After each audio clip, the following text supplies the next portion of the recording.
नमस्कार साथियों, मैं आपका दोस्त विभोर मोतला एक बार फिर से हाजिर हूँ आप सबके सामने करंट अफेयर की नई क्लास लेकर, जिसमें मैं लेकर आया हूँ आपके लिए वो 10 सवाल जो आने वाली सभी प्रतियोगी परीक्षाओं में आपके लिए महत्वपूर्ण और लाभदायक सिद्ध होंगे। चलिए दोस्तों, शुरू करते हैं आज की क्लास को आज के मोटिवेशन कोटेशन के साथ। आज का मोटिवेशन कोटेशन मैं जो आपके लिए लेकर आया हूँ, जो आपको पूरे दिन ऊर्जावान बनाकर रखेगा। ना थके कभी पैर, ना कभी हिम्मत हारी है, हौसला है जिंदगी में कुछ कर दिखाने का, इसलिए अभी भी सफर जारी है। दोस्तों, जब तक हमारा हौसला जीवित है हम हार नहीं सकते। हमारी जंग जारी रहेगी। किसके लिए? हमारी उस सफलता के लिए जिसके लिए हमने अपनी तैयारी को शुरू किया था। तब भी आपका विश्वास कभी डगमगाए तो आप पीछे मुड़कर उन परिस्थितियों को याद कीजिएगा, तब आपने तैयारी करने के लिए पहली बार कदम बढ़ाया था। क्या आपकी परिस्थितियां थी? क्या आपके घर की स्थिति थी? उसको देखते हुए लगातार प्रयास करते रहिए और मेरा वादा है, अगर आपका प्रयास सच्चा है एक दिन आप सफलता को जरूर प्राप्त करेंगे। चलिए दोस्तों, शुरू करते हैं आज की क्लास को क्वेश्चन नंबर 1 के साथ। आज का पहला क्वेश्चन आप सभी के लिए। हाल ही में जापान के प्रधानमंत्री शिगेरू इशिबा ने इस्तीफा क्यों दिया है? दोस्तों, हमारा जो एक दोस्त यानी मित्र राष्ट्र जापान है, इसके प्रधानमंत्री हैं जिनका नाम है Shigeru Kashiba, Shigeru Ishiba. Shigeru Ishiba यहाँ के प्रधानमंत्री हैं। हाल ही में इन्होंने अपनी पद से यानी पीएम के पद से इस्तीफा दे दिया है, इस्तीफा दे दिया है। और इस इस्तीफा देने का कारण क्या है?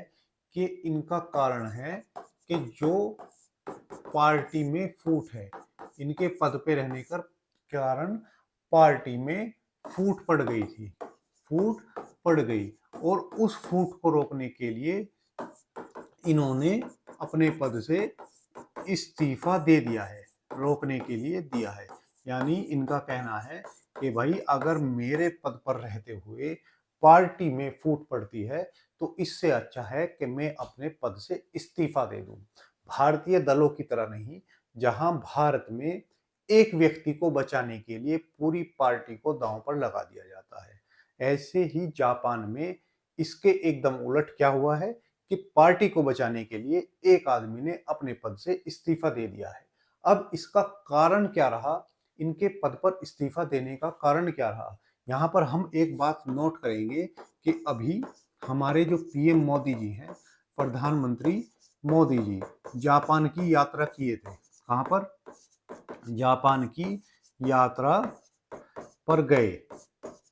और यहाँ पर क्या समझौता हुआ? यहाँ पर समझौता हुआ कि जापान भारत में $67 बिलियन का निवेश करेगा,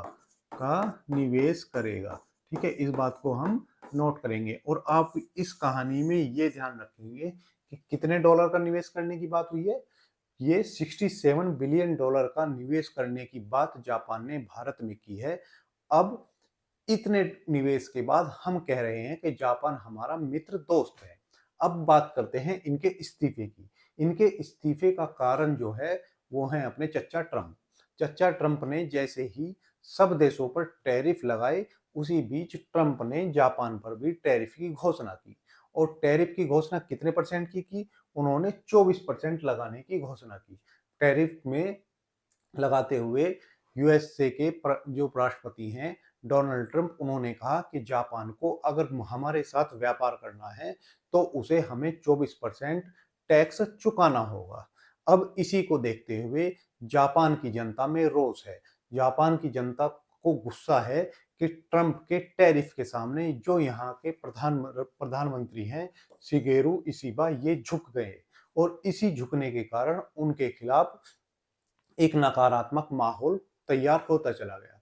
दरअसल जो शिगेरू इशिबा हैं, ये जापान की लिबरल पार्टी से आते हैं और यहाँ पर लिबरल पार्टी की सरकार है। जैसे भारत में संसद के 2 सदन होते हैं, राज्यसभा और लोकसभा, तो यहाँ पर जापान में जो संसद है उसको हम डाइट के नाम से जानते हैं। डाइट, और डाइट के भी 2 सदन होते हैं। एक उच्च सदन और एक निम्न सदन। जो उच्च सदन है उसको हम हाउस ऑफ काउंसिल के नाम से जानते हैं, हाउस ऑफ काउंसिल के नाम से जानते हैं। और जो इनका लोअर सदन है यानी निम्न सदन है उसको हम हाउस ऑफ रिप्रेजेंटेटिव के नाम से जानते हैं, हाउस ऑफ रिप्रेजेंटेटिव के नाम से जानते हैं। अब यहाँ पर दोनों में जो पूर्ण बहुमत के लिए सरकार चाहिए वो लिबरल पार्टी के साथ नहीं थी, क्योंकि यहाँ पर कुल सीट 248 हैं और यहाँ पर 456 सीटें हैं, 465 सीटें हैं। ठीक है, 465 सीटें हैं। अब एक 248 में से इनको बहुमत के लिए 124 सीटें चाहिए, लेकिन इनके पास 121 सीटें हैं। और यहाँ पर 220 सीटें चाहिए, इनके पास 233 सीटें हैं। ठीक है, यानी यहाँ पर इनके पास पूर्ण बहुमत है, लेकिन यहाँ पर इनके पास बहुमत नहीं है। यहाँ पर नहीं है, यहाँ पर है। अब यहाँ पर जो बहुमत है उसको आंकड़े को पाने के लिए इनको विपक्ष के द्वारा समर्थन प्राप्त है। यानी विपक्ष अगर नहीं कहेगा कि तो इनको इनकी पार्टी सत्ता से जाना पड़ेगा। अब जैसे ही ट्रंप इस बात की घोषणा करते हैं कि जापान पर 24% का टैरिफ लगाया जाएगा, इसी का विरोध इनकी पार्टी भी करती है, यानी विपक्ष भी करता है और इनको अपने पद से इस्तीफा देना पड़ता है। लेकिन बात यहीं तक सीमित नहीं है, ये बात जापान के इतिहास से भी जुड़ी हुई है। जापान आज जैसा आपको देश देखने को मिलता है, इतना सभ्य और अहिंसात्मक देश के रूप में जाना जाता है, लेकिन सेकेंड वर्ल्ड वॉर जब द्वितीय विश्व युद्ध शुरू हुआ तब जापान ऐसा देश नहीं था। जापान एक उत्तंड प्रकार का देश था। जापान ने, अगर मैं आपको मैप में दिखाऊं तो जापान ने अपने पड़ोसी राज्य, पड़ोसी देश जैसे जापान ने चीन का 1/3 हिस्सा, नॉर्थ कोरिया और साउथ कोरिया, ये पेनिनसुला यानी सब पर इसने कब्जा कर लिया था।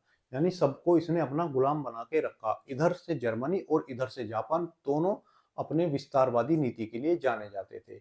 इसने चाइना के 1/3 हिस्से पर भी कब्जा किया हुआ था। लेकिन जैसे ही सेकेंड वर्ल्ड वॉर में यूएसए की एंट्री होती है और यूएसए 6 अगस्त और 9 अगस्त को नागासाकी और हिरोशिमा पर परमाणु बम गिराता है, तो जापान को घुटने टेकने के लिए मजबूर होना पड़ता है।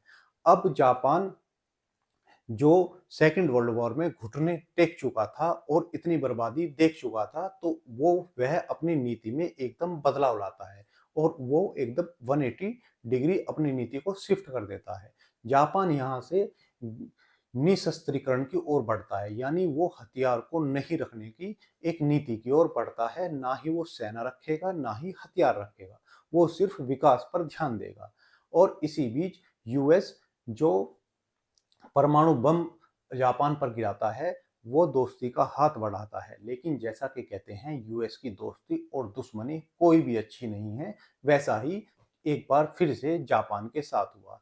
जब जापान निशस्त्रीकरण की ओर बढ़ रहा था तो उनके सामने एक परेशानी ये थी कि अगर कोई देश उनके ऊपर हमला करे तो वो अपनी रक्षा कैसे करेगा। इसमें यूएस आगे बढ़कर आता है और कहता है कि मैं आपकी सुरक्षा की जिम्मेदारी लेता हूं, मैं आपकी सैनिक की जो है जिम्मेदारी मैं उठाने के लिए तैयार हूं।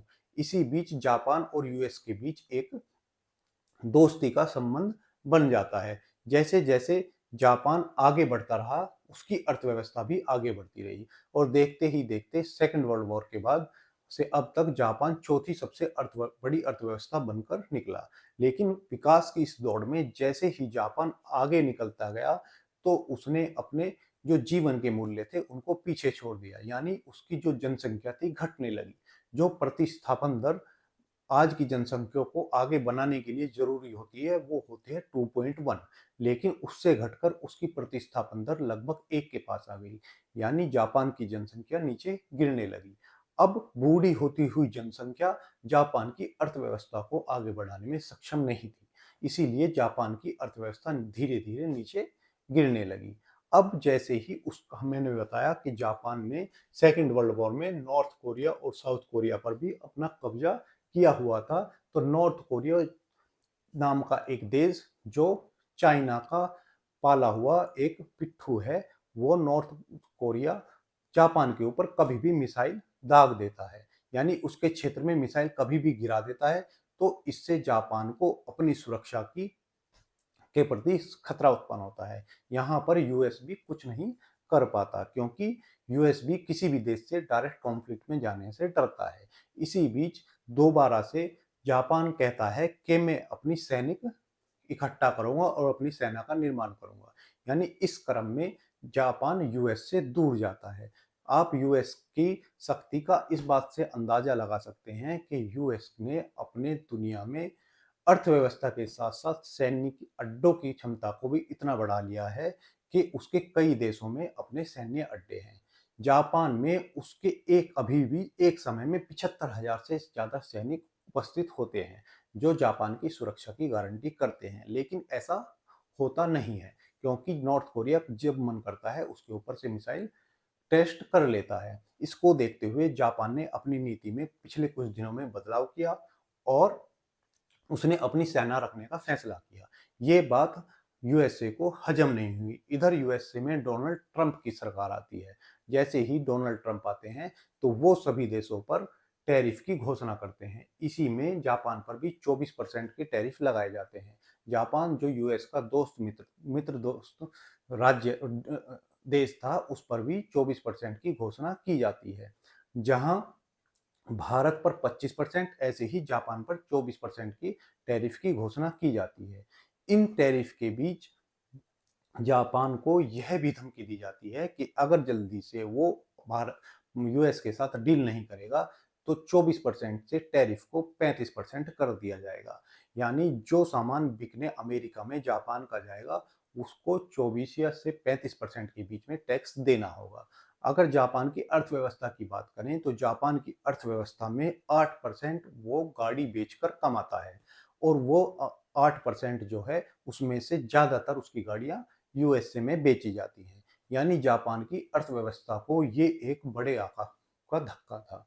इसको देखते हुए जापान के जो प्रधानमंत्री हैं वो यूएस की यात्रा करते हैं और डोनाल्ड ट्रंप के साथ एक डील पर हस्ताक्षर करते हैं। डोनाल्ड ट्रंप जैसे और देशों के राष्ट्रीय अध्यक्ष को धमकाकर, जैसे कनाडा के मार्कोनी और साउथ अफ्रीका के और लूला डिसिल्वा ब्राजील के साथ जैसा उन्होंने व्यवहार किया, वैसे ही दबाव बनाते हुए जापान के साथ भी समझौता करता है। जापान के साथ वह 15% की डील करता है। अब आप बोलेंगे सर ये तो अच्छी बात है, 24% पर डील थी, लेकिन अब वो 15% पर आ गई। लेकिन मैंने जैसे कि आपको बताया कि भारत में जापान $67 बिलियन का निवेश करेगा, और इस कदम को हम जापान के एक भारत का मित्र दोस्त कहते हुए बड़ी डील मान रहे हैं। लेकिन यूएस ने जो जापान के साथ ट्रेड डील की है उसमें 15% तो टैक्स जापान पर लगाया ही लगाया है। साथ में उसने यह भी कह दिया है कि जापान अमेरिका में अगले आने वाले 10 सालों में $550 बिलियन, ये आप याद रखें कितने बिलियन डॉलर, तो $550 बिलियन, जहां भारत में $67 बिलियन के निवेश की बात जापान ने की है, और हम उसे मित्र देश मान रहे हैं।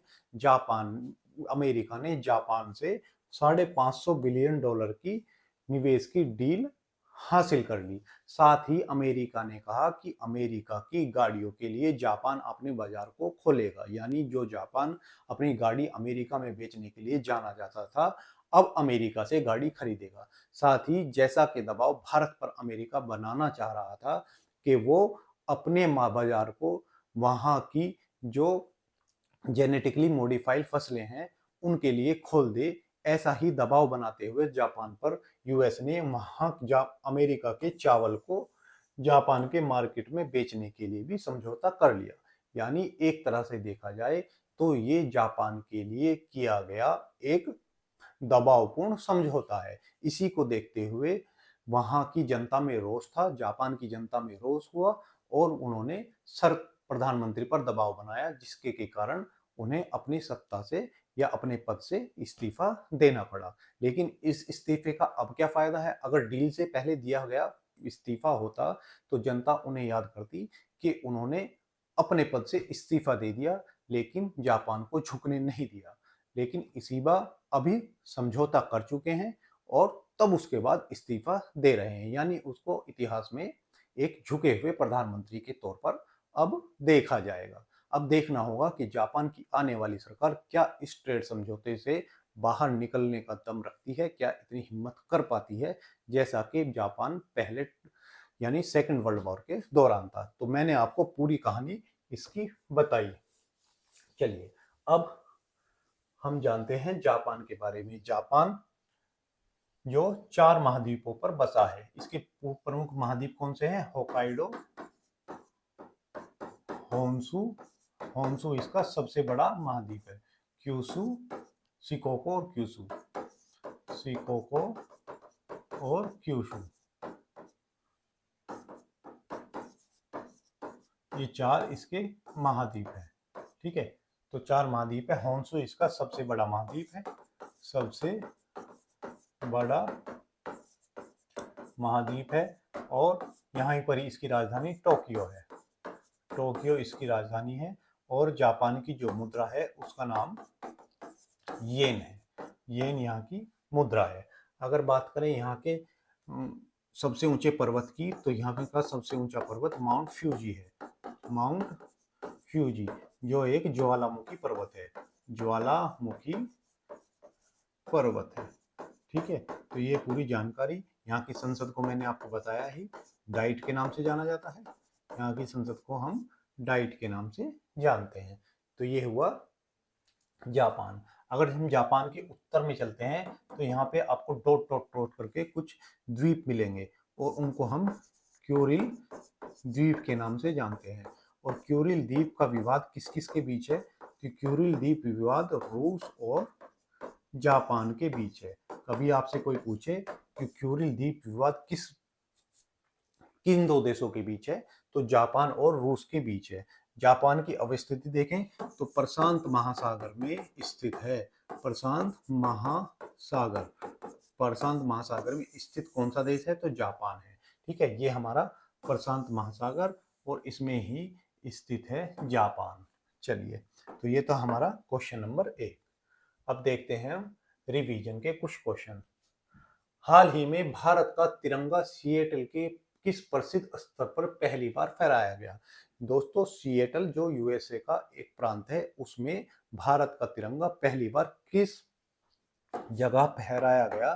तो स्पेस नीडल पर पहली बार भारत का तिरंगा फहराया गया। हाल ही में भारत का डीप ओशन मिशन किस महासागर क्षेत्र में रिकॉर्ड 502 मीटर मानव गोताखोरी करने में सफल हुआ है? तो जो हमारा मिशन है वो कहां पर है? वो उत्तरी अटलांटिक महासागर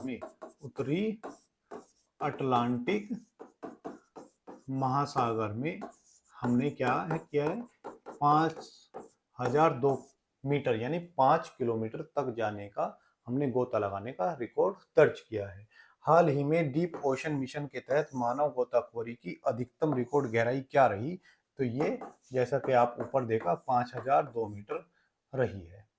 चलिए, अब देखते हैं अपन क्वेश्चन नंबर 2। आज का हमारा क्वेश्चन नंबर 2 है, हाल ही में रूस की किस एजेंसी ने कोलन कैंसर का टीका विकसित किया है? दोस्तों, हाल ही में रूस की एक एजेंसी है जिसका नाम है FMBA।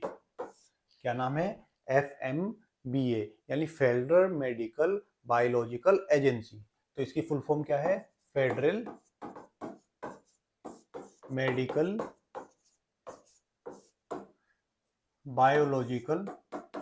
Biological agency. इसने क्या किया है? इसने कोलन कैंसर का टीका विकसित किया है। कोलन कैंसर को हम क्या जानते हैं? तो कोलन कैंसर को हम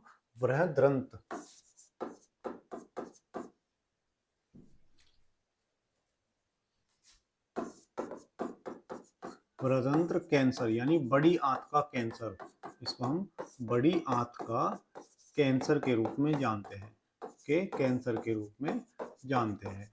और रूस पहला ऐसा देश है जिसने इस टीके का निर्माण किया है। और ये वैक्सीन कैसी है? तो ये वैक्सीन संक्रमण रोकने के बजाय संक्रमण के लिए शरीर की प्रतिरोधक क्षमता को बढ़ाती है। तो ये क्या करेगी? कार्य क्या करेगी? तो संक्रमण रोकने के बजाय, यानी संक्रमण को रोकने के बजाय क्या करेगी? जो हमारे शरीर की प्रतिरोधक क्षमता है, प्रतिरोधक क्षमता है, इसका विकास करेगी, प्रतिरोधक क्षमता को बढ़ाएगी, ठीक है। तो हमारे जो शरीर की प्रतिरोधक क्षमता है उसको इतना बढ़ा देगी कि वो कैंसर की जो कोशिकाएं हैं उनको पहचान कर नष्ट कर सके। यानी हमारे शरीर की प्रतिरोधक क्षमता ही जो कैंसर को पैदा करने वाली कोशिकाएं हैं उनको ही नष्ट कर देगी। और यह रूस द्वारा विकसित पहला सार्वजनिक रूप से उपलब्ध जो है कोलोरेक्टल कैंसर का टीका होगा, जो अंतरराष्ट्रीय और राष्ट्रीय रूप से उपलब्ध होगा। यानी किसके लिए? तो ये अंतरराष्ट्रीय और रूस में अपने अंदर राष्ट्रीय दोनों रूप से उपलब्ध होगा, दोनों रूप से उपलब्ध होगा, ठीक है, दोनों रूप से उपलब्ध होगा। कोलन कैंसर कौन सा कैंसर हुआ? तो हमारा जो बड़ी आंत का कैंसर है उसको हम कोलन कैंसर के नाम से जानते हैं। अब हम जानेंगे कि कैंसर होता क्या है। दरअसल जब हमारे शरीर में कोशिकाओं की अनियंत्रित वृद्धि हो जाती है। अगर आपसे पूछे कि ये कैंसर होता क्या है, तो कैंसर है हमारे शरीर में कोशिकाओं की अनियंत्रित वृद्धि। अनियंत्रित वृद्धि क्या कहलाती है? कैंसर कहलाती है। जब हमारे शरीर में कोशिकाएं अनियंत्रित रूप से बढ़ने लगे तो वो कैंसर का रूप ले लेती हैं। कई बार एग्जाम में सवाल पूछा जाता है, कैंसर के उपचार में किसका प्रयोग किया जाता है? उपचार में यानी रक्त कैंसर के उपचार में किसका प्रयोग किया जाता है? तो कोबाल्ट 60 का उपयोग कैंसर के उपचार में किया जाता है। महिलाओं में होने वाला कैंसर कौन सा है? महिलाओं में सर्वाधिक होने वाला कैंसर कौन सा है? सर्वाधिक होने वाला कैंसर कौन सा है? तो वो है सर्वाइकल कैंसर महिलाओं में, जिसे हम गर्भाशय के कैंसर के रूप में भी जानते हैं, गर्भाशय का कैंसर के रूप में भी जानते हैं। और इसके लिए एक टीका लगता है जिसे हम HPV यानी ह्यूमन पैपिलोमा वायरस के नाम से हम जानते हैं, ठीक है। तो ये जानकारी हाल ही में WHO ने भी कहा था, WHO जिसकी स्थापना 7 अप्रैल 1948 को होती है, इसका मुख्यालय जिनेवा में है, और इसके जो हेड हैं वो टेड्रोस एडेनॉन इसके क्या हैं?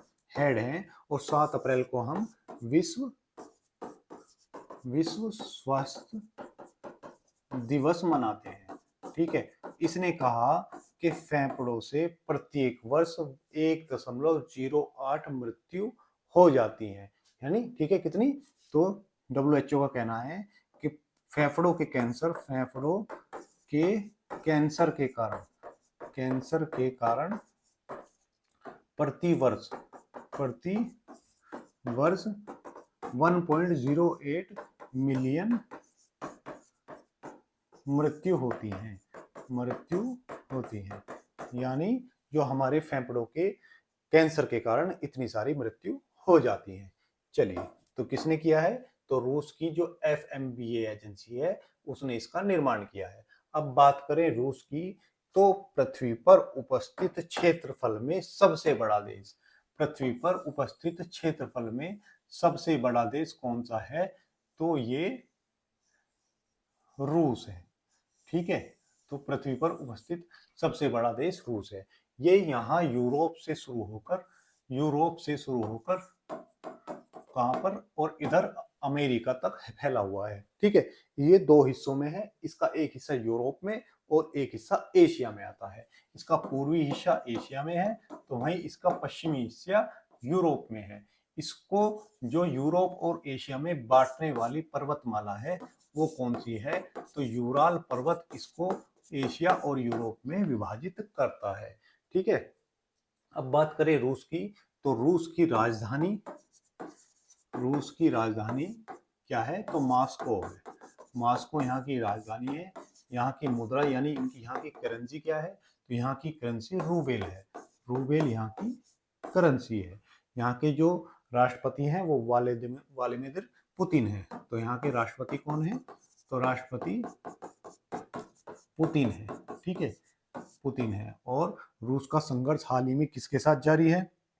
तो रूस का संघर्ष हाल ही में यूक्रेन के साथ जारी है। ठीक, तो यूक्रेन के साथ हाल ही में इसका संघर्ष जारी है। अगर बात करें यहाँ की सर्वोच्च चोटी की, तो यहाँ की सबसे ऊंची चोटी कौन सी? तो माउंट अल्ब्रुस। माउंट अल्ब्रुस यहाँ की सबसे ऊंची चोटी है। और जो काकेशस पर्वत का हिस्सा है, काकेशस पर्वत का हिस्सा है अल्ब्रुस, वो यहाँ की सर्वोच्च चोटी है। यहाँ पर एक झील पाई जाती है जिसे हम बैकाल झील यानी लेक बैकाल के नाम से जानते हैं। और ये दुनिया की सबसे गहरी झील है। दुनिया की सबसे गहरी झील है। सबसे गहरी झील है। अगर हम लेक बैकाल की बात करें तो यह विश्व की सबसे प्राचीनतम झील भी है। विश्व की सबसे प्राचीनतम झील भी है। ठीक है, तो विश्व की अगर आपसे पूछे सबसे पुरानी झील कौन सी है तो यही है। और यह मीठे पानी की भी सबसे बड़ी झील है। मीठे पानी की सबसे बड़ी झील। ठीक है, मीठे पानी की सबसे बड़ी झील है। यानी पृथ्वी पर जितना पानी उपस्थित है उसका 20% मीठा पानी लेक बैकाल में ही पाया जाता है। ठीक है, अगर बात करें रूस की और, तो रूस की सबसे लंबी नदी कौन सी है? तो वोल्गा। वोल्गा नदी रूस की सबसे लंबी नदी है और ये इसके यूरोप वाले हिस्से में बहती है। और यह यूरोप की भी सबसे लंबी नदी है। तो ये पूरी जानकारी आपको रूस के बारे में, जहां से आपकी परीक्षाओं में क्वेश्चन बन सकता है। चलिए अब देखते हैं रिवीजन के क्वेश्चंस।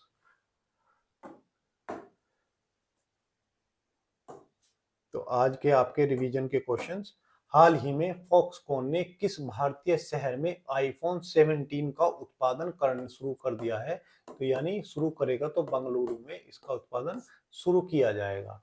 हाल ही में पुलमेरिया गार्डन, बनियान ग्रोवर और बाबलिंग ब्रुक किस स्थान पर बनाए गए हैं? तो ये राष्ट्रपति भवन में बनाए गए हैं।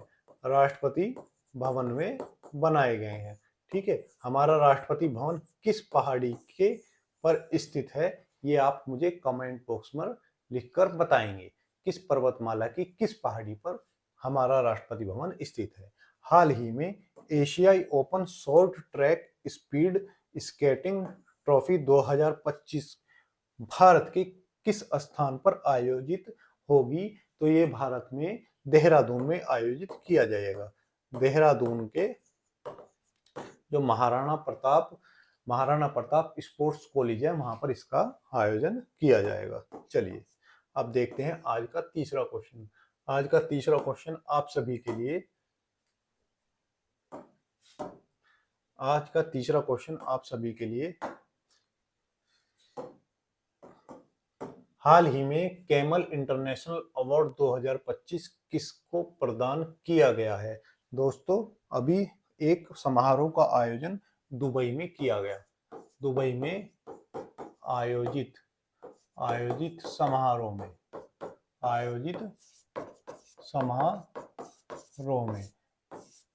समारोह में क्योंकि अरब एक रेगिस्तान में स्थित है, यानी अरब प्रायद्वीप पर ज्यादातर भाग में रेगिस्तानी है, इसलिए वहां पर जो वहां की सवारी है वो है कैमल यानी ऊंट। तो कैमल इंटरनेशनल अवार्ड दुबई में आयोजित किया गया। तो कैमल इंटरनेशनल अवार्ड कहां पर? दुबई में आयोजित किया गया। और ये किस लिए दिया जाता है? तो व्यापार में योगदान के लिए, व्यापार में विशेष योगदान के लिए ये दिया जाता है। यानी व्यापार के क्षेत्र में अगर किसी ने अतुल्य अपना योगदान दिया है या कोई ऐसा काम व्यापार क्षेत्र में किया है जो दूसरों से अलग है, तो उसके लिए यह अवार्ड दिया जाता है, जिसका नाम है कैमल इंटरनेशनल अवार्ड।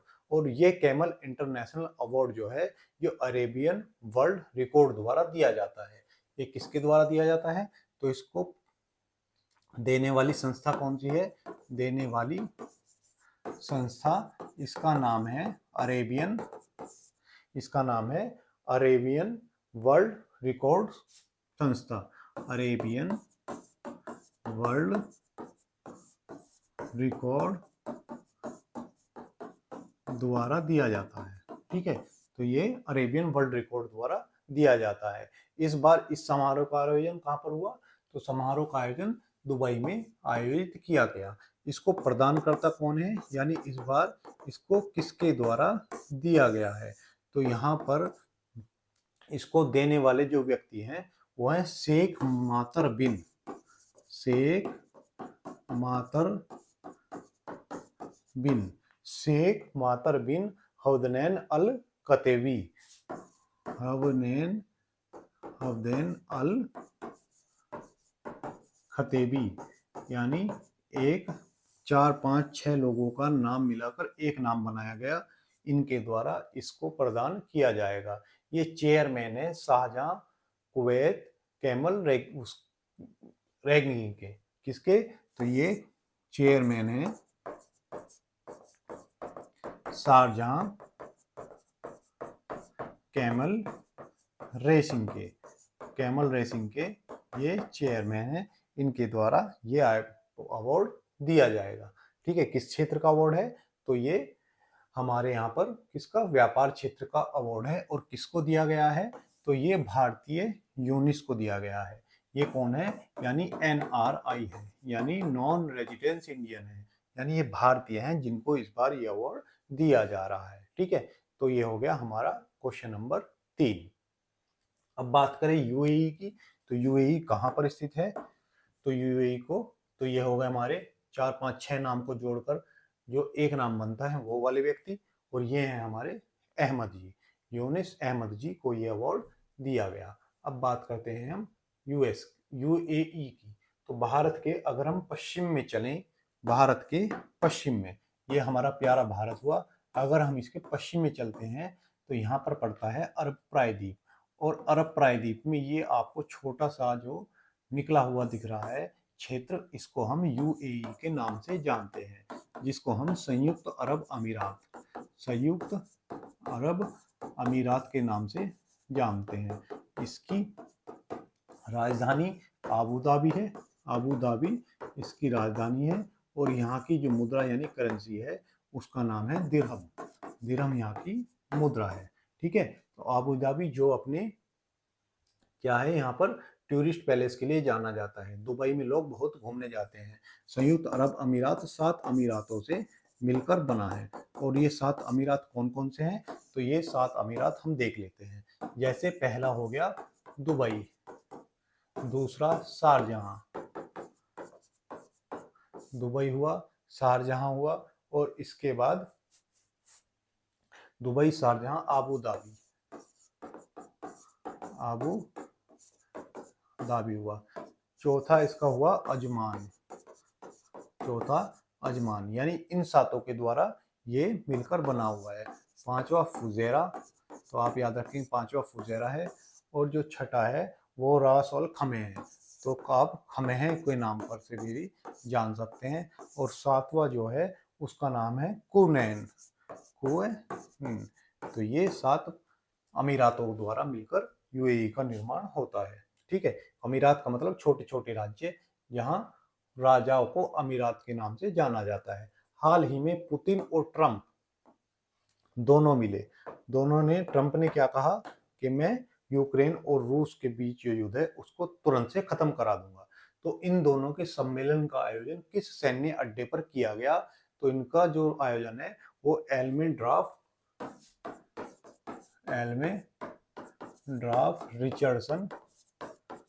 रिचर्डसन सैन्य अड्डे पर किया गया, सैन्य अड्डा। और ये अड्डा कहाँ पर है? तो ये अड्डा है हमारे यूएसए के अलास्का में। अलास्का यूएसए का जो सबसे बड़ा प्रांत है, वहां पर ये सैन्य अड्डा है। हाल ही में तीसरा भारत सिंगापुर मंत्री स्तरीय गोलमेज सम्मेलन ISMR का आयोजन कहाँ किया गया? तो इसका आयोजन हमारे देश की राजधानी दिल्ली में किया गया। हाल ही में रोबोटों को ओलंपिक यानी वर्ल्ड ह्यूमैनॉइड रोबोट गेम्स का आयोजन किस देश ने किया? तो ये चमगादड़ चीन में आयोजित किया गया है। चलिए, क्वेश्चन नंबर 4 है आज का आपके लिए, आपके सामने हाजिर। और ये जो क्वेश्चन है वो है अरुंधति राय से संबंधित। हाल ही में अरुंधति राय की स्मरणात्मक पुस्तक विमोचन हुआ, इस पुस्तक का नाम क्या है? तो हाल ही में जो अरुंधति राय है, अरुंधति राय जो अपने कश्मीर में अलगाववादी प्रेम और भारत विरोधी गतिविधियों वामपंथी दल के समर्थन के लिए जानी जाती हैं, वो अरुंधति राय, उनकी एक पुस्तक का विमोचन हुआ है और उनकी इस पुस्तक का नाम है Mother Mary come to me. ये पुस्तक है इनकी, जिसका हाल ही में विमोचन किया गया है। ये एक माँ और बेटी के संघर्ष की कहानी है, माँ और बेटी के संघर्ष की कहानी है, इसकी कहानी है। इसका विमोचन हाल ही में किया गया है।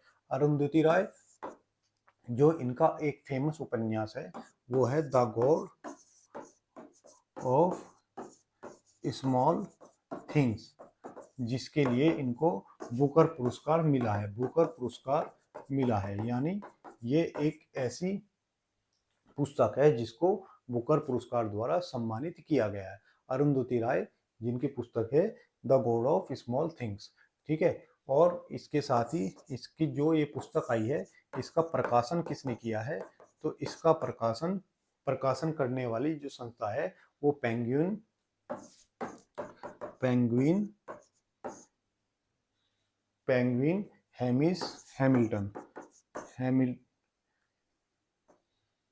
हैमिल्टन संस्था द्वारा इसका क्या किया गया है? इसका प्रकाशन किया गया है। हेमिस हैमिल्टन द्वारा इसका प्रकाशन किया गया है, ठीक है। अगर मैं दिखाऊं आपको अरुंधति राय को, तो ये हैं अरुंधति राय बीड़ी पीते हुए, ठीक है। बीड़ी पीते हुए जो तो आपको लेडी दिख रही है, यह अरुंधति राय हैं। और आपको जैसे कश्मीर फाइल्स में भी इनका चित्रण किया गया है। ये अपने कश्मीर में जो अलगाववादी ग्रुप है उनके समर्थन के लिए जानी जाती हैं। साथ ही जो भारत को तोड़ने का एजेंडा है उसका समर्थन करते हुए भी कई बार आप इनको देख सकते हैं, ठीक है। तो ये भारत विरोधी गतिविधियों में भी क्या है, समर्थन करते हुए उनका देखी गई है। और इनकी पुस्तक आई है जो मैंने आपको बताई, माँ बेटी के संघर्ष की कहानी है। चलिए, कुछ और पुस्तकें जो 2025 में चर्चा में रही उनको भी हम देख लेते हैं। जैसे एक हमारे सांसद हैं मनोज झा, इनकी एक पुस्तक आई है और इनकी पुस्तक का नाम है इन फेज ऑफ कोएलिशन पार्लियामेंट, ठीक है। तो इनकी पुस्तक का नाम है इन फेज ऑफ कोएलिशन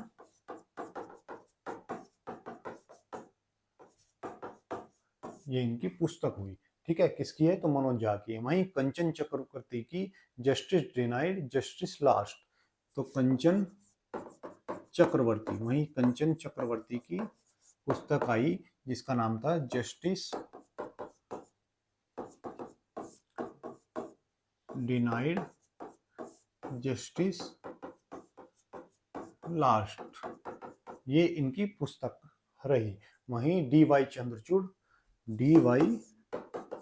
चंद्रचूड़ जो हमारे क्या रहे थे, मुख्य न्यायाधीश रहे, उनकी है वाई कॉन्स्टिट्यूशन मैटर्स, ये इनकी पुस्तक रही। Why constitution matter D Y. Chandrachud की पुस्तक रही।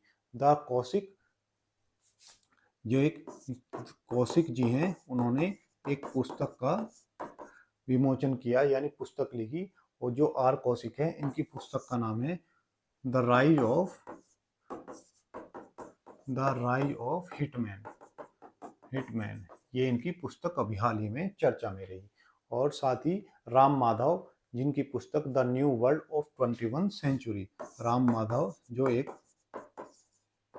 आरएसएस के समर्थक हैं, उनकी पुस्तक जिसका नाम है द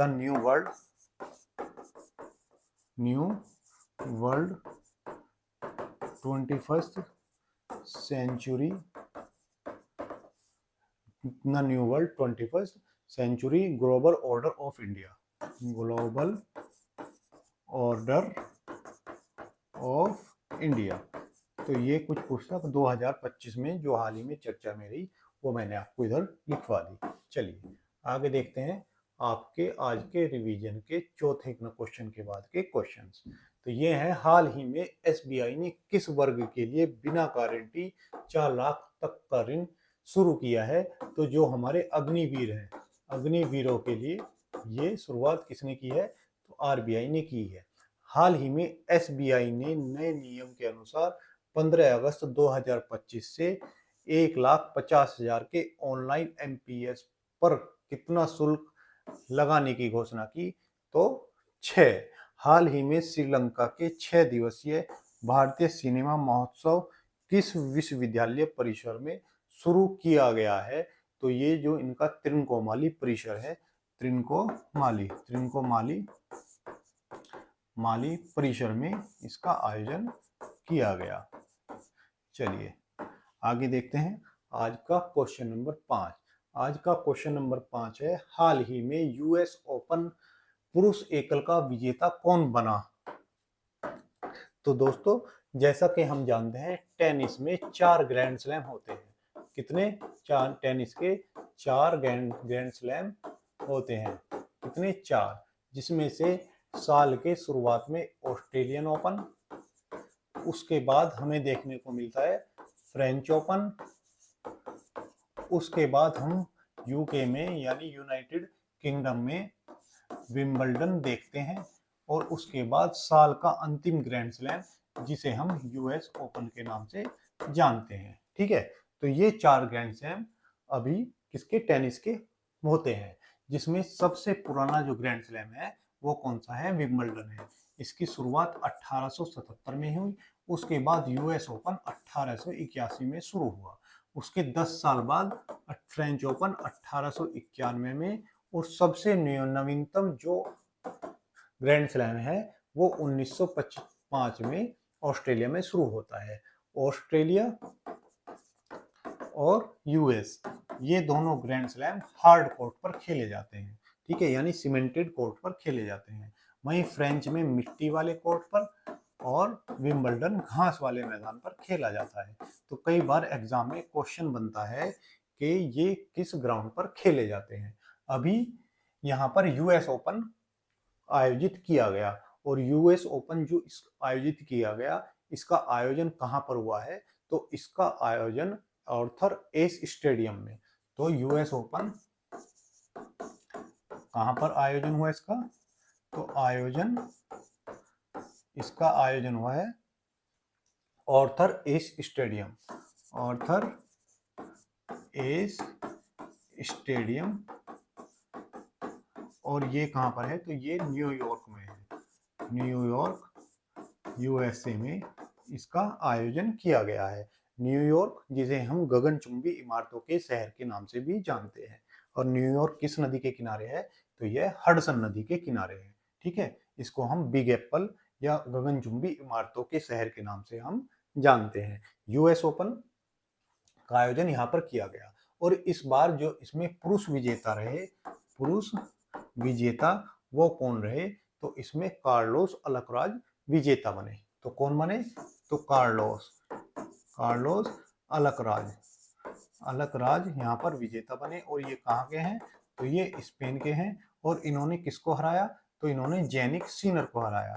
जैनिक सिनर को हराकर ये विजेता बने। ठीक है, तो जैनिक सिनर जो इटली के खिलाड़ी हैं, इनको हराकर ये क्या बने हैं? विजेता बने हैं। वहीं बात करें महिलाओं में, तो महिलाओं में इस पर विजेता कौन रही, यानी महिलाओं का एकल खिताब किसने जीता, तो वो बेलारूस की आर्या सबेलेंका ने जीता।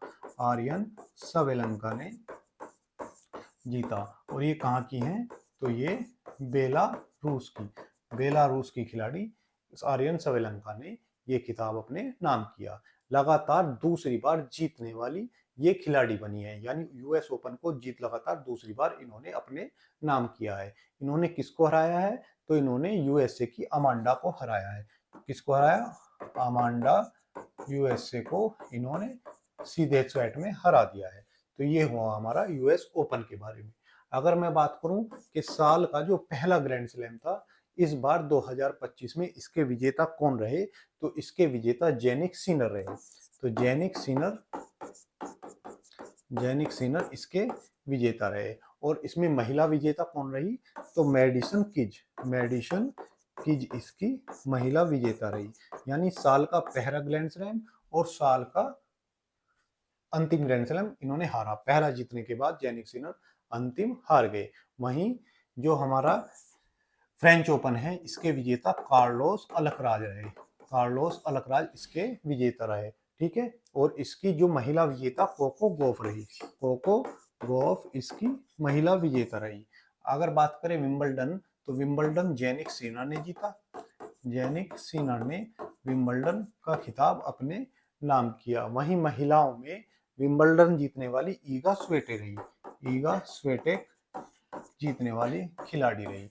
यानी पहला जेनिक सिनर ने जीता, दूसरा कार्लोस ने, तीसरा जेनिक सिनर ने और चौथा फिर से कार्लोस ने जीता। Madison Keys, Coco Gauff, Iga Swiatek और आर्यन सेवेलेंका, यानी हर ग्रैंड स्लैम को महिलाएं अलग अलग महिलाओं ने जीता, जबकि पुरुष दो ही एक लगातार काम करते आ रहे हैं। ये है हमारे कार्लोस अलकराज, ठीक है। तो कार्लोस अलकराज ने ये अभी खिताब अपने नाम किया है।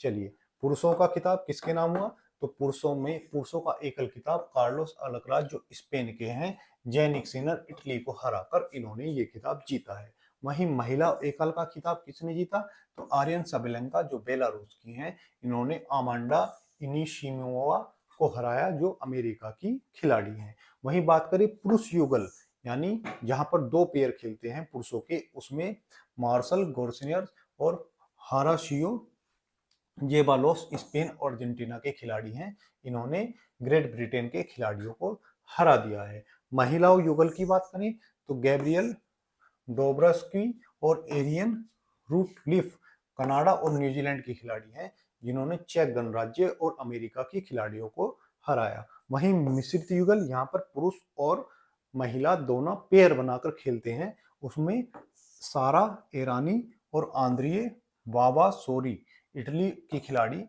जिन्होंने पोलैंड और नॉर्वे की जोड़ी को हरा दिया है।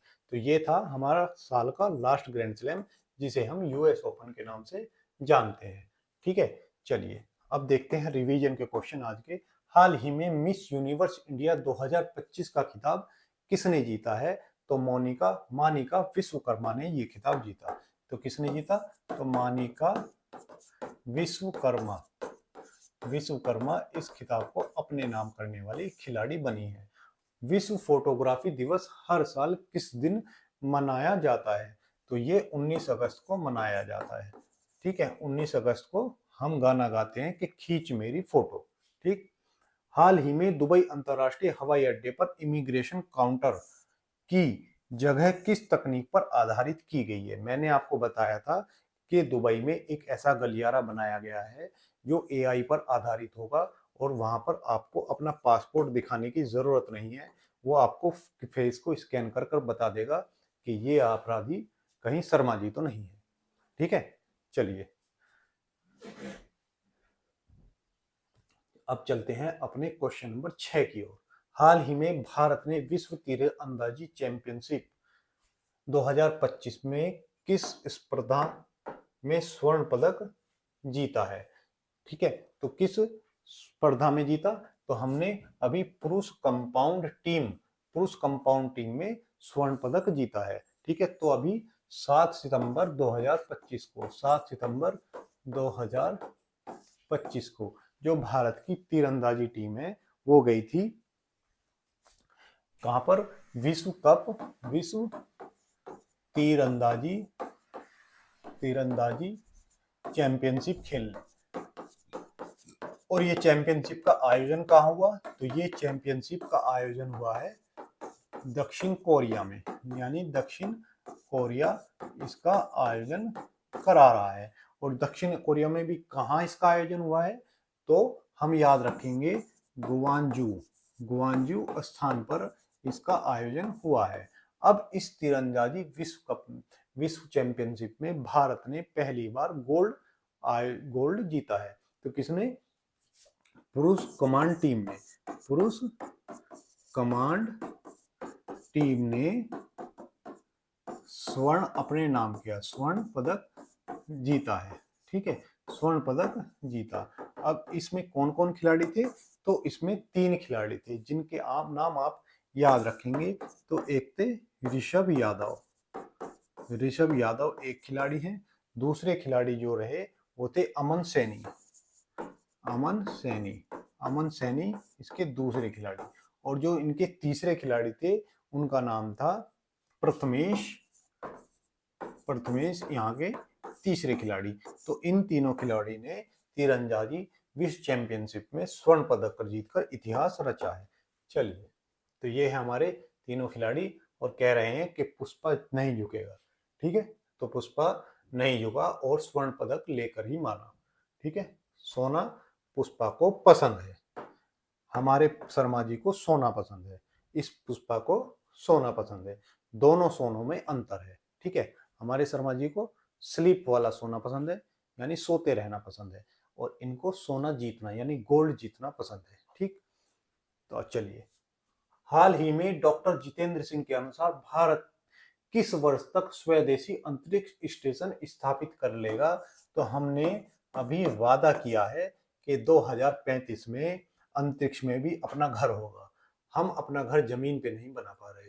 हाल ही में असम राइफल्स ने किस संस्था के साथ मिलकर ड्रोन परीक्षण के लिए MOU साइन किया है। असम राइफल जो है इसने किसके साथ, तो हमारा जो IIT मणिपुर है, IIT मणिपुर इसके साथ मिलकर समझौता किया है कि चलो ड्रोन बनाए। हाल ही में कार्लोस अल्कराज 2025 सिनसिनाटी ओपन्स के फाइनल में किस खिलाड़ी के खिलाफ जीत दर्ज की है। तो आजकल चर्चा में 2 ही खिलाड़ी हैं, कार्लोस अल्कराज किसको जीतकर, जेनिक सीनर को हराकर ये जीते। ठीक है, तो इन दोनों खिलाड़ियों में ही मुकाबला चल रहा।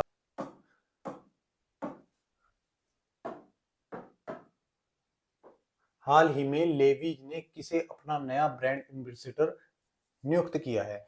तो लेविज ने किसे किया है, आलिया भट्ट जी को अपना ब्रांड एम्बेसडर नियुक्त किया है। लिवाइज जिसकी आप जीन से पहनते हैं, लिवाइज के नाम से हम जानते हैं, उसने आलिया भट्ट जी को अपना ब्रांड एम्बेसडर नियुक्त किया है। इससे पहले कौन थे, तो दलजीत दोसांझ को इन्होंने बनाया हुआ था। अभी हम कुछ ब्रांड एम्बेसडर 2025 में जो नियुक्त हुए उनको देख लेते हैं। स्क्रैचर ने मोहम्मद सिराज को बनाया। वहीं जोमैटो ने शाहरुख खान को जोमैटो द्वारा बनाया गया। वहीं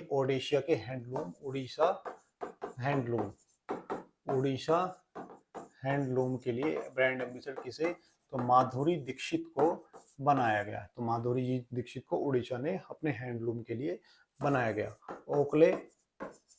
ओकले ने किसको बनाया है, तो ओकले ने हमारे जो टेस्ट टीम के कप्तान हैं शुभमन गिल को बनाया है। शुभमन गिल को ओकले ने बनाया है। वहीं कर्नाटक सोप और डिटर्जेंट का ब्रांड एम्बेसडर किसे बनाया है, तो डिटर्जेंट का मजा लीजिए। ठीक है, आज की शाम कपड़े धोने का मजा लीजिए, तमन्ना भाटिया इनको बनाया गया है। तमन्ना भाटिया जी कर्नाटक की अब साबुन बेचेंगी। वहीं फेडरल बैंक के जो बनी हैं उनका नाम है विद्या बालन। विद्या बालन, उला लाला, विद्या बालन को बनाया गया है। वहीं मालदीव का जो टूरिज्म है, उन मालदीव का टूरिज्म को इसके लिए ब्रांड एम्बेसडर किसे बनाया गया, तो कैटरीना कैफ को बनाया गया। कैटरीना कैफ को इसका ब्रांड एम्बेसडर नियुक्त किया गया है। वहीं इंडियन गोल्फ लीग का ब्रांड एम्बेसडर युवराज सिंह को नियुक्त किया गया है। यानी युवराज सिंह को इंडियन गोल्फ लीग का नियुक्त किया गया है। वहीं फिक्की के जो ब्रांड एम्बेसडर नियुक्त किए गए हैं वो हैं आयुष्मान खुराना, जिनको फिट इंडिया का भी ब्रांड एम्बेसडर नियुक्त किया गया है। वहीं बात करें गो आई बीबो को ब्रांड एम्बेसडर कौन नियुक्त हुए हैं, तो हमारे जो विकेट कीपर हैं जिनका नाम है ऋषभ पंत, तो ऋषभ पंत जी को गो आई बीबो यानी फ्लाइट का ब्रांड एम्बेसडर नियुक्त किया गया है। तो ये थे हमारे 2025 के ब्रांड एम्बेसडर जो नियुक्त किए गए। बार बार मैं इन क्वेश्चन को आपके सामने इसलिए लिखता हूं क्योंकि मुझे आप पर भी पूरा विश्वास है कि आप इनको रिवीजन करने में कितनी कोताही बरतते हैं। इसलिए मैं ही ये प्रयास करता हूं कि बार बार आपके सामने इन सब को लिखकर आपको तैयार कर सकूं आपके आने वाले एग्जाम के लिए। ठीक है, तो आप लगातार इस क्लास को लेते रहिए और अपने एग्जाम में पास होने के लिए एक एक कदम बढ़ाते रहिए। तो ये आलिया भट्ट हैं जो कितनी खुश हो रही हैं लिवाइस का ब्रांड एम्बेसडर नियुक्त होने पर। ठीक है, तो ये जो इन्होंने पहना हुआ है ये लिवाइस है। ठीक, तो आप लिवाइस को भी देखिए, सिर्फ आलिया भट्ट को ही नहीं। शर्मा जी, लिवाइस पर ध्यान है। हाल ही में सभासार एआई टूल का संचालन किस मंत्रालय द्वारा किया गया है, तो जो एआई टूल है सभासार, इसका संचालन पंचायती राज मंत्रालय द्वारा किया गया है। आप कमेंट बॉक्स में लिखेंगे कि इसके वर्तमान में मंत्री कौन है। लल्लन सिंह, रूस का वेनरा डी मिशन किस ग्रह पर भेजा गया है, तो ये शुक्र ग्रह की खोज के लिए भेजा गया है। वर्ल्ड मॉस्किटो डे, मच्छर दिवस कब मनाया गया, तो 20 अगस्त को मच्छर दिवस मनाया गया। ठीक है, तो मच्छर दिवस ये 14 अगस्त को मनाया जाना चाहिए था। ठीक है, क्योंकि अपना नल्ला बना था ना उस दिन, तो मच्छर दिवस उस दिन होता तो अच्छा रहता। ठीक है, नल्ला पाकिस्तान का उदय हुआ था 14 अगस्त को, तो मच्छर दिवस भी उस दिन होना चाहिए था। हाल ही में क्वेश्चन नंबर 8 देखते हैं। हाल ही में भारतीय रिजर्व बैंक किसकी शताब्दी के अवसर पर 1000 का स्मारक सिक्का जारी करेगा। दोस्तों, हाल ही में क्या हुआ है, भूपेन हजारिका, आरबीआई ने भूपेन हजारिका के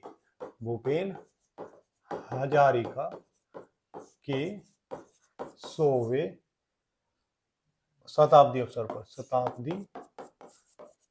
अवसर पर यानी इनके जन्म के 100वें अवसर पर क्या करने जा रहा है, ये 100 रुपए का सिक्का जारी करेगा। अब इसको आरबीआई कहां पर जारी करेगा, तो इसके लिए 6 सम्मेलन का आयोजन किया जाएगा। कहां पर, गुवाहाटी असम में। और यहाँ पर जो हमारे प्रधानमंत्री मोदी जी हैं वो 13 सितंबर को क्या करेंगे, इसका उद्घाटन करेंगे। असम के गुवाहाटी में ही क्यों आयोजन किया जाएगा, क्योंकि 1926 में असम के महानायक, क्योंकि जो हमारे भूपेन हजारिका इनका जन्म 1926 में हुआ था। और इनको हम किस नाम से जानते हैं, तो असम के महानायक के नाम से जानते हैं। असम के महानायक, कवि और संस्कृति को बढ़ाने वाले व्यक्ति के तौर पर हम इनको जानते हैं। ठीक है, तो जो महानायक है असम के, उनका नाम क्या है, तो भूपेन हजारिका इनका नाम है। पीएम मोदी गुवाहाटी में इस सिक्के का अनावरण करेंगे, साथ ही वर्ष भर चलने वाले शताब्दी समारोह की भी शुरुआत करेंगे। ठीक है, गुवाहाटी में ही पीएम मोदी पीएम मोदी भूपेन हजारिका के सम्मान में, हजारिका के सम्मान में वर्ष भर चलने वाले समारोह का आयोजन करेंगे। समारोह का उद्घाटन कभी करेंगे। ठीक है, उद्घाटन भी करेंगे। कौन करेंगे? तो पीएम मोदी इसका उद्घाटन करेंगे। साथ ही जो असम प्रकाशन बोर्ड है, असम प्रकाशन बोर्ड है, वो क्या करने जा रहा है? इनके शताब्दी अवसर पर एक पुस्तक का विमोचन करेगा और ये पुस्तक इनके जीवन पर आधारित होगी। यानी भूपेन जो हजारिका हैं, इनकी क्या होगी? इनकी जीवनी होगी। भूपेन हजारिका की जीवनी का क्या करेंगे? ये विस्तृत जीवनी का विमोचन भी इस दौरान किया जाएगा। जो ये भूपेन हजारिका हैं, इनको 2019 में इन्हें भारत का सर्वोच्च सम्मान भारत रत्न दिया गया। तो भारत रत्न से सम्मानित भूपेन हजारिका कब हुए? तो 2019 में इन्हें इस सम्मान से सम्मानित किया गया। अगर बात करें हम भूपेन हजारिका की, तो इनके नाम पर एक पुल भी बनाया गया है। कहाँ पर बनाया गया है? तो ब्रह्मपुत्र की एक सहायक नदी जिसका नाम है लोहित नदी, जो ब्रह्मपुत्र की सहायक नदी है। इस सहायक नदी पर भारत का सबसे लंबा नदी पर बना पुल जिसका नाम क्या है? भूपेन हजारिका और इसका पहला नाम ढोला सादिया पुल के नाम से भी हम इसको जानते हैं। तो भारत का नदी पर बना सबसे लंबा पुल कौन सा है? भूपेन हजारिका पुल। और ये किस किस को जोड़ता है? तो ये उत्तरी असम को पूर्वी अरुणाचल से जोड़ता है। अरुणाचल प्रदेश से जोड़ता है। तो असम के महानायक, जिन्हें हम भूपेन हजारिका के नाम से जानते हैं। चलिए, तो ये हो गए हमारे कौन? वो असम के महानायक भूपेन हजारिका। यहाँ इनका आप फोटो देख सकते हैं और इधर है इनका जो जारी होने वाला सिक्का है, जिसको अभी 13 सितंबर को हमारे पीएम मोदी जी जारी करेंगे। अब हम बात करते हैं असम की। असम जो हमारा नॉर्थ ईस्ट का सबसे बड़ा राज्य है, इसकी बाउंड्री जो नॉर्थ ईस्ट के सभी राज्यों से मिलती है। मैंने आपको इसीलिए अंडरलाइन करके दिखाया कौन सा क्षेत्र असम है। तो ये वाला क्षेत्र असम का क्षेत्र है। इसकी सीमा इधर देखिए आप, मेघालय से मिलती है, इधर त्रिपुरा से मिलती है, यहाँ पर ये मिजोरम से सीमा साझा करता है, यहाँ पर मणिपुर, उसके ऊपर ये नागालैंड से, और ये वाली सीमा इसकी अरुणाचल प्रदेश, इधर से पश्चिमी बंगाल से सीमा साझा कर रहा है। अंतरराष्ट्रीय सीमा इसकी बांग्लादेश से मिलती है और भूटान से भी ये सीमा साझा करता है। अब हम बात करते हैं असम की। तो असम के बारे में जितनी जानकारी है मैं आपको इधर लिख देता हूँ। इसकी राजधानी दिसपुर है। दिसपुर इसकी राजधानी है। यहाँ के सीएम हेमंत विश्व शर्मा है। यहाँ के सीएम है। ठीक है, तो हेमंत विश्व शर्मा यहाँ के सीएम है। यहाँ के जो राज्यपाल हैं, राज्यपाल गुलाब चंद कटारिया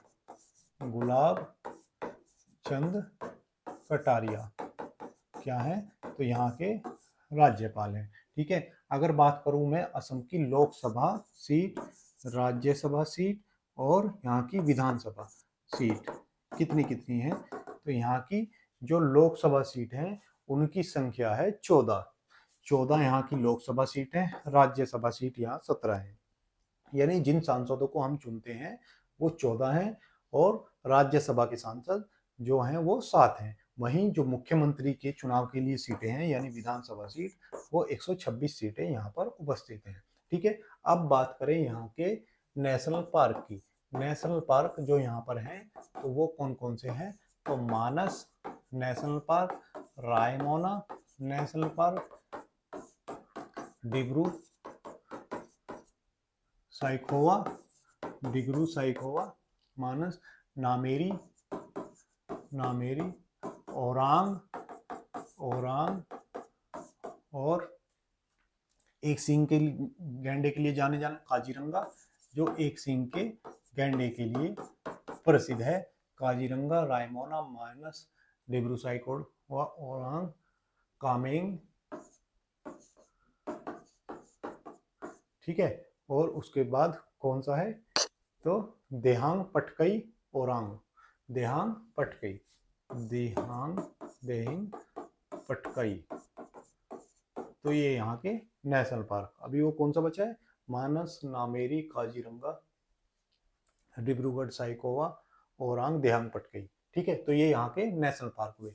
अगर बात करें यहाँ के नृत्य की, तो यहाँ पर कौन कौन से जो लोक नृत्य हैं वो किए जाते हैं, ठीक है। तो आप लोक नृत्य बार बार पढ़ते रहिए, ये आपको कहीं भी मिलने वाले नहीं है और ना ही उनको आप याद करने वाले। ये हमारी ही क्लास में डेली आपको रिवीजन करा करा कर याद कराए जाएंगे, ठीक है। तो हर जैसे भी कोई राज्य आता है, मैं उसके शास्त्रीय नृत्य या लोक नृत्य या वहाँ पर जो त्योहार हैं उसके पूरा स्टेटिक्स जीके को आपके सामने बार बार रखता हूँ, जिससे आप इनको याद कर सकें। आपको करना क्या है, आपको सिर्फ इतना करना है, लगातार हमारी क्लास को पढ़ते रहना है, जिससे आप एग्जाम में इन क्वेश्चन को देखकर खुश हो जाएं, घबराए नहीं, ठीक है। तो यहाँ पर जो नृत्य हैं वो कौन कौन से हैं, तो बिहू, बगरुम्बा, बिहू नृत्य कौन कौन से हैं, बिहू, बगरुम्बा। बिहू यहाँ का एक त्योहार भी है, यहाँ का मनाया जाने वाला उत्सव जो 3 प्रकार से मनाया जाता है। तो बिहू कहाँ पर मनाया जाएगा, असम में। यहाँ पर नृत्य भी है बिहू, ठीक है। तो एक हो गया बगरुम्बा, एक हो गया बिहू, एक हो गया भोर ताल, एक भौर ताल हो गया, ठीक है। वैसे ही ओजापाली और नट पूजा, ओजा पाली और नट पूजा, ठीक है। कौन सा हुआ, तो नट पूजा। तो ये यहाँ कर क्या हुए, नृत्य हुए। यहाँ के उत्सव की बात करें तो यहाँ पर उत्सव कौन सा मनाया जाता है, तो बिहू नाम का उत्सव यहाँ पर मनाया जाता है, जो फसल कटाई का उत्सव है। यानी फसल की कटाई होने के समय पर जो उत्सव मनाया जाता है उसके हम बिहू के नाम से जानते हैं। बिहू भी 3 प्रकार का होता है, ठीक है, जैसे मोगली बिहू, कटी बिहू और रंगोली बिहू, ठीक। तो ये 3 प्रकार पर अलग अलग फसल के कटने के समय इस त्योहार को हम मनाते हैं, कहाँ पर, असम में। चलिए अब देखते हैं यहाँ के रिवीजन के क्वेश्चंस। हाल ही में प्रेस सेवा पोर्टल किसके द्वारा लॉन्च किया गया, तो प्रेस सेवा पोर्टल जो है वो press register journal of India, press register journal of India द्वारा जारी किया। सद्भावना दिवस किसकी जयंती के उपलक्ष्य में मनाया जाता है, तो राजीव गांधी जी, राजीव गांधी जी की याद में मनाया जाता है। अक्षय ऊर्जा दिवस भारत में प्रतिवर्ष कब मनाया जाता है, तो 20 अगस्त को अक्षय ऊर्जा दिवस भी हम मनाते हैं, मच्छर दिवस के साथ।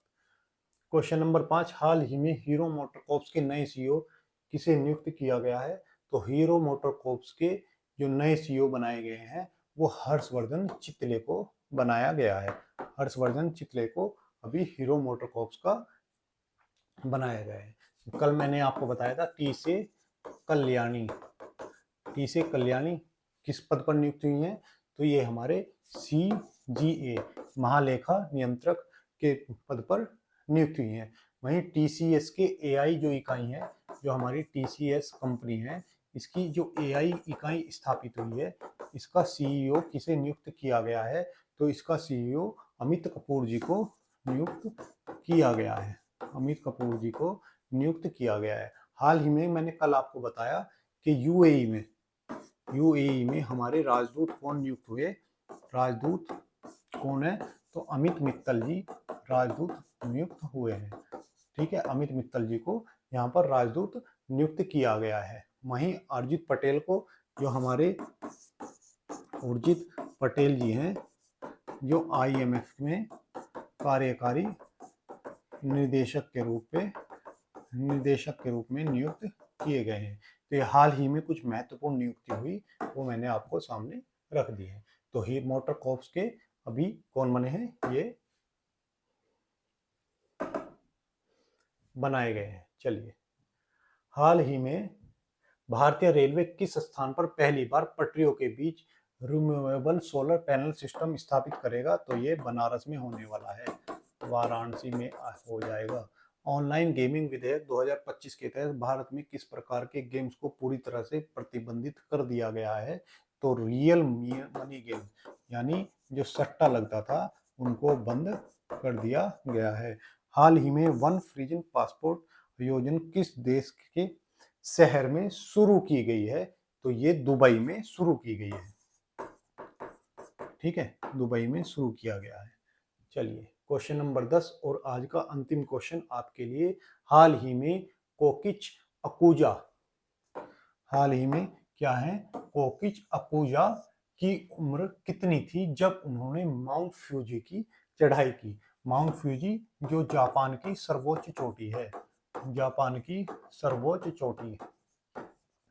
ठीक है, और ये कैसा है, एक ज्वालामुखी पर्वत है, ज्वालामुखी पर्वत है।